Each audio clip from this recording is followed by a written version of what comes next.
Hi guys, Landon Rourke here. I just want to share with you a picture that I got this past Friday at one of our Friday night gatherings at the Glennon House. It felt like a significant, just prophetic, basically revelation picture, revealing what was going on behind the scenes spiritually, and really kind of like prophetic strategy into what I believe we as believers are being invited into, just like now and in the future. So what I saw was, I saw this big building. So I tried to draw it out for you as best as I could. Well, I probably could have done better, but this was as best as I could do on a whiteboard within a couple of seconds. So I saw this giant building. I mean, it was huge. It was like the scale, as you see it here, like imagine people were about this big. So it was just this gigantic building with these two gigantic doors opened up in front of it, and it was just like pitch black inside. It was nighttime. There was this sense that there were more buildings around. So I almost felt like the different buildings represented different areas of influence. Like you may have heard about the several mountains of influence. I think it's 7. Forgive me. Of like education, religion, government, things like that. So I almost felt like it was something like that. That like the building represented a sort of genre of, or like a sphere of influence, or like a realm in the natural world. And the whole scene kind of looked like a war zone. And I was over here, and then I looked to my left, and Jesus was to my left, and he was kind of like almost like an army general or something. And there were all these people over here, and everybody was like waiting, ready, primed to go like siege this building. Like we were going to go into this building and take this building, because this darkness in here, it wasn't just like there wasn't light in it. It was like a presence. It was like a thing. The darkness was a thing. It was like a substance.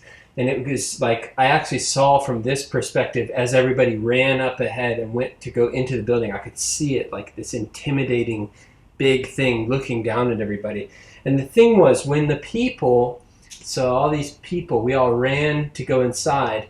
And although we as a people were light, it actually didn't do what we would expect it to do. We would kind of think, oh, light displaces the darkness, so when we go into the darkness will be gone, because light actually changes darkness to light.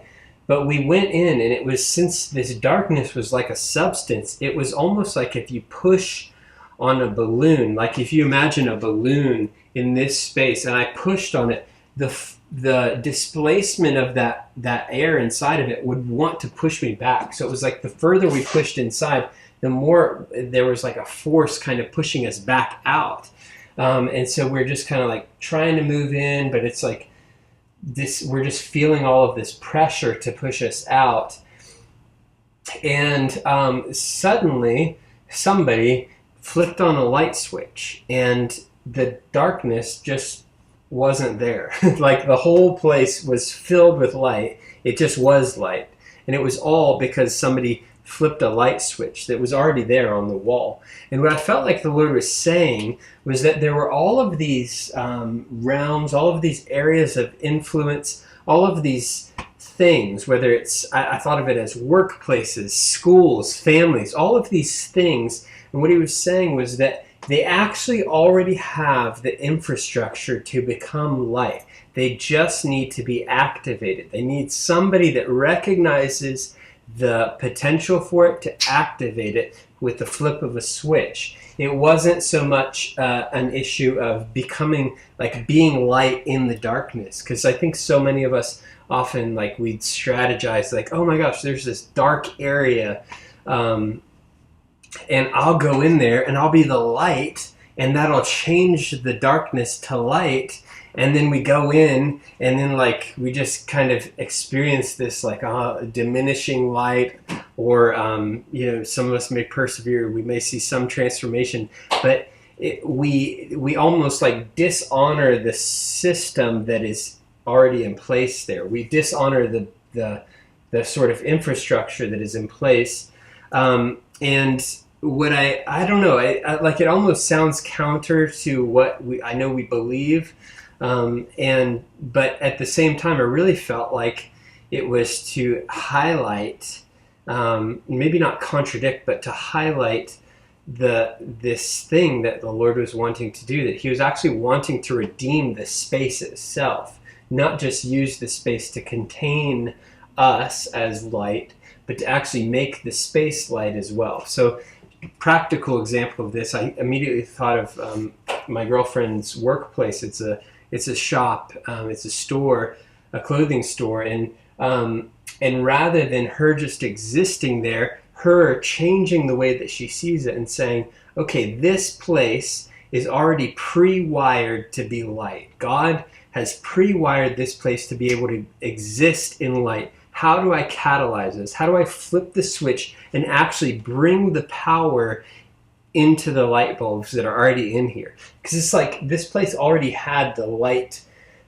systems. They just weren't powered. They weren't powered by God, you know? So in that situation, I think she would go into that place and be like, okay, Lord, the question then becomes, how do I flip the switch in this place, rather than how do I get all of this stuff out of here? It's like, how do I activate what's already here? And I think the same could be said for various churches, just like government organizations, things like that, where he's actually wanting to empower something rather than destroy what's been put in place. So that's the picture that I have for you. Hopefully you can explore it. Feel free to give me any feedback if you get any clarity or revelation as you're sorting through it. All right, thank you so much.